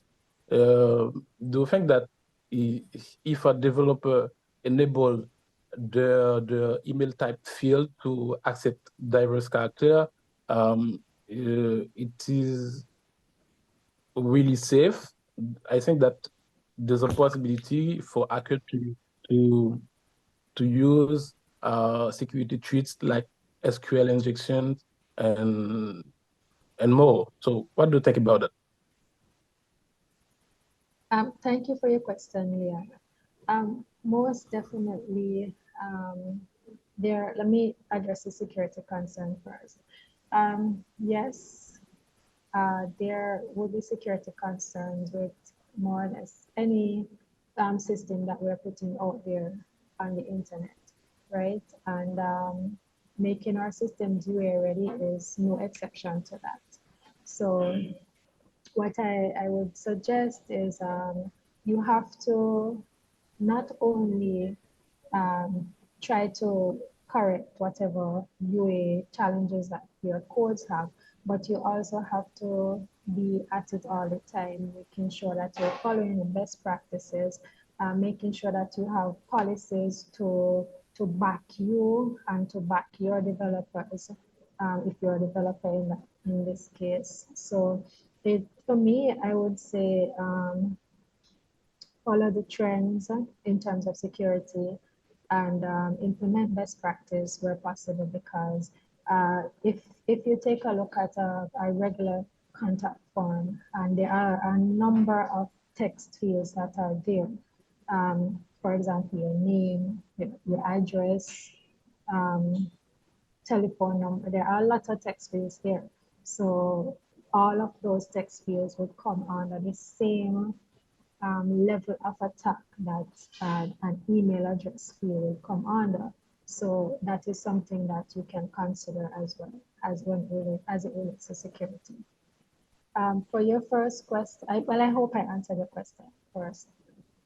For your first question, as you were asking if there are libraries available in JavaScript to assist with UA, that I am not 100% sure about, but it may be possible.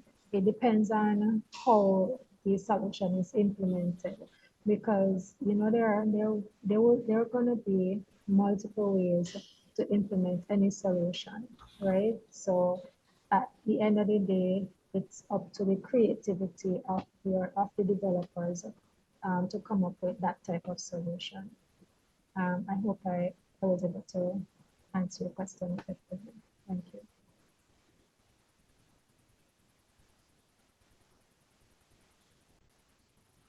Thank you. Thank you, Kislin. Par contre, si vous satisfait et Levinsky, et vous capable d'écrire dans le chat là, ou bien si on va ajouter quelques bagages, vous capable d'ouvrir le micro pour ajouter quelques bagages. Est-ce que il y a l'autre question tout et en parallèle? Ça.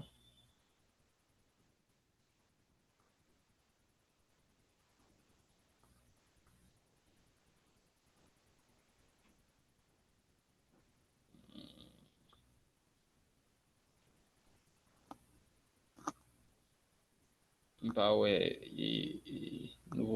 nouvelle question dans le chat là, et puis bah ouais, qui lève main.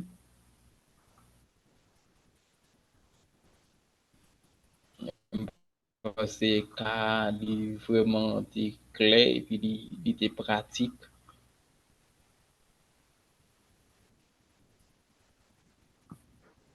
Et est-ce que gain OK, moi Levinsky c'est lever main d'accord, OK. Il est capable de parler. Oui, Ben. Bon, ma fait intervention en français. Bon, first of all, I want to thank Kislin for your answer. I think that is a good beginning. Mais pour tout le participant, bon, ça me donne des souvenirs à partir de l'intervention de Kislin, c'est l'approche des actions que l'on pourra faire dans le cadre de développement en termes d'acceptation universelle. Et vous allez voir que j'ai posé cette question à la fin de la présentation des intervenants précédents. C'est cette précision sur l'action que devraient entreprendre les parties prenantes. Bon, on a pu comprendre là, vu que l'acceptation universelle, quelque part, cela vise les infrastructures logicielles qui sont plus à même d'accepter les noms de domaine et avec divers caractères et aussi des emails. Donc, il me semble que les acteurs les plus impliqués seraient bien entendu les développeurs et bien sûr les autres personnes qui font partie de la chaîne, des chaînes de développement dans ce sens-là qui pourraient encourager ce genre de culture. Et maintenant, pour ce qui est de production de contenu de manière générale et pour l'Internet, je pense que la production de contenu de différents, peut-être que ça pourra renforcer la pression sur les instances responsables afin d'encourager les divers producteurs de sites Internet et d'applications logicielles de faire en sorte que leurs applications soient plus UA-ready. Et c'est cette distinction-là que je voulais faire pour que les participants qui participent à cette webinaire puissent effectivement comprendre et qu'est-ce que peut-être leurs apports dans cette optique de développement en termes d'activation universelle. D'accord, et merci beaucoup et Levinsky. Et je ne sais pas si Kislin a ajouté quelques autres bagages.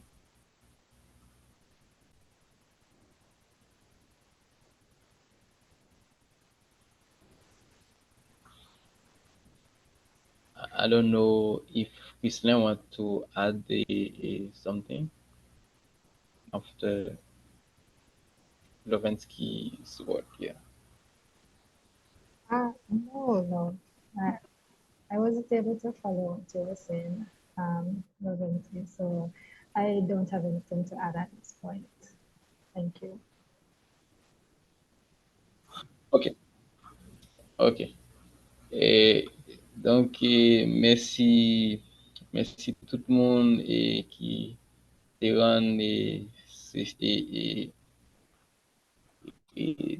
deuxième panel ça est possible. Et merci avec invité nous invité spécial nous Christian Colbourne et Harry Christian ambassadrice et caribéenne pour ICANN dans ça qui a rapport avec l'acceptation universelle. Donc, merci en pile. Et puis, on a remercié tout le monde qui était déjà passé, et Christelle, Betty, et tout le monde déjà qui rend interaction intéressante et puis permettre que l'échange ça, comme capable de dire, enrichissant. Donc, je pense qu'un peu le monde nous a un bagage que nous apprendre et puis d'aller à passer le 20 qui a peine ajouté et qui gêne même en pratique pas nous tout donc capable aider et pour faire premier pas dans sa rapport avec l'acceptation universelle donc qui sont sujets qui nous voient en Haïti donc c'est ça. Thank you so much, Kislen, for accepting our invitation. So we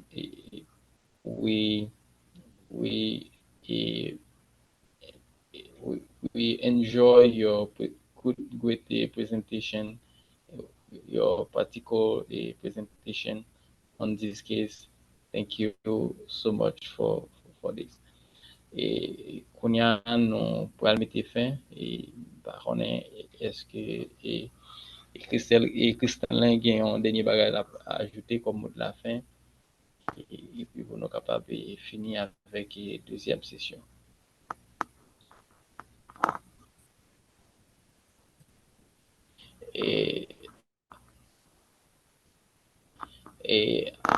Christelle, do you want to conclude with No, I don't have anything else to add. Okay. I would just like to say that well done on this forum today. I heard some great presentations. Okay. Thank you. Yes, I think you are moving in the right direction with this forum. Okay, thank you so much. Et merci tout le monde. Et merci à tous et toutes. Et qu'on y a nous arrivé dans le moment fin. Et écoutez nous pour finir avec session journée ça sur acceptation universelle, un sujet qui nouveau. Donc acceptation. Donc nous avons regardé, j'espère que nous t'ai enjoy cette vidéo qui était virale pour la plupart, donc qui donne une idée de ça qui est acceptation universelle. Donc, et déjà, nous connaissons en fait de manière pratique, c'est Jean barrière, donc barrière technique, langue, qui c'est ça qui parlait. Donc, protéger information et puis créer information tout dans la langue et tout le monde qui comprendre et permettre que l'email soit capable d'accepter dans toute langue. Donc, par exemple, pour les pour chinois, les écrits email pour les accepter pour arabe et dans la langue arabe pour accepter et surtout puisque nous dans le cas d'Haïti surtout dans le pays pas nous donc c'est ça et nous n'a fini donc n'a passé parole avec et président là et puis après vice-président pour finir journée ça qui était très intéressant. Merci un peu. À la prochaine.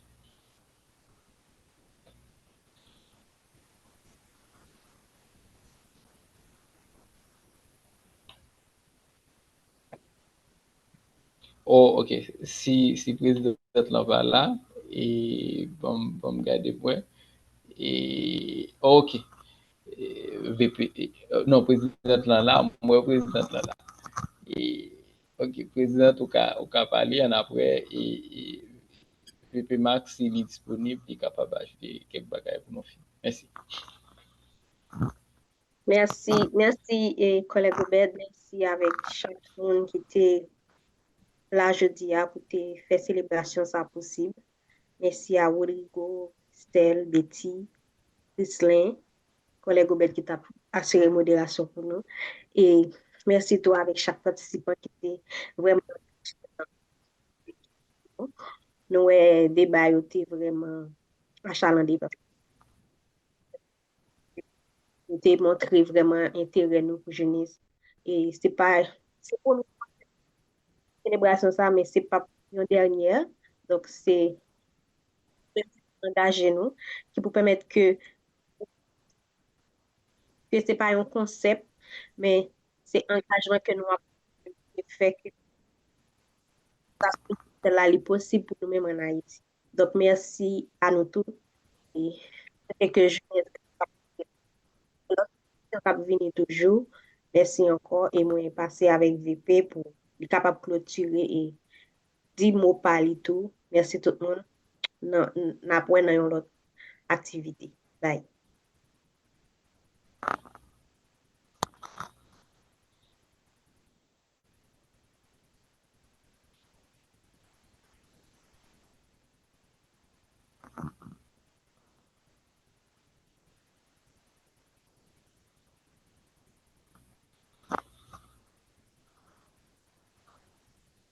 Est-ce que VP Max a autorisation pour parler? Est-ce qu'il peut parler?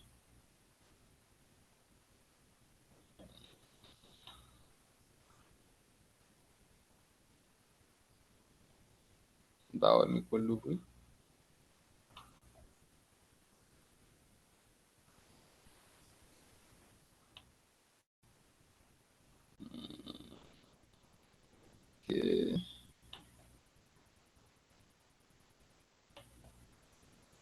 Ok.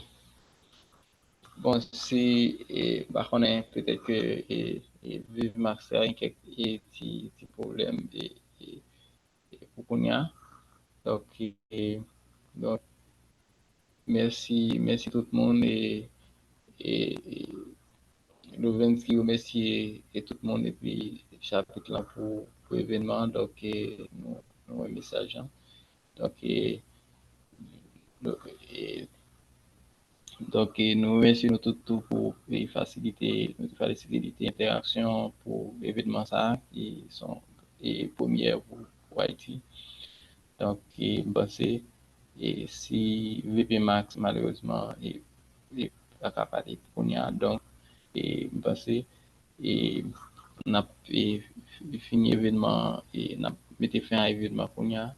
Donc, merci encore et puis nous-mêmes, donc, ça nous gagne pour nous faire, donc, dans la vie pratique, ça nous capable de faire, donc, que nous capables de déployer et participer à une série d'initiatives similaires et de sensibilisation pour permettre que et sujet ça sonne dans les oreilles, autorités, toutes et parties prenantes qui sont impliquées dans Internet et monde qui intéressé avec les sujets ou bien utilisateurs tout pour permettre acceptation universelle dans les capables un sujet qui est populaire en Haïti et capable d'appliquer dans ça qui a rapport avec Internet en Haïti.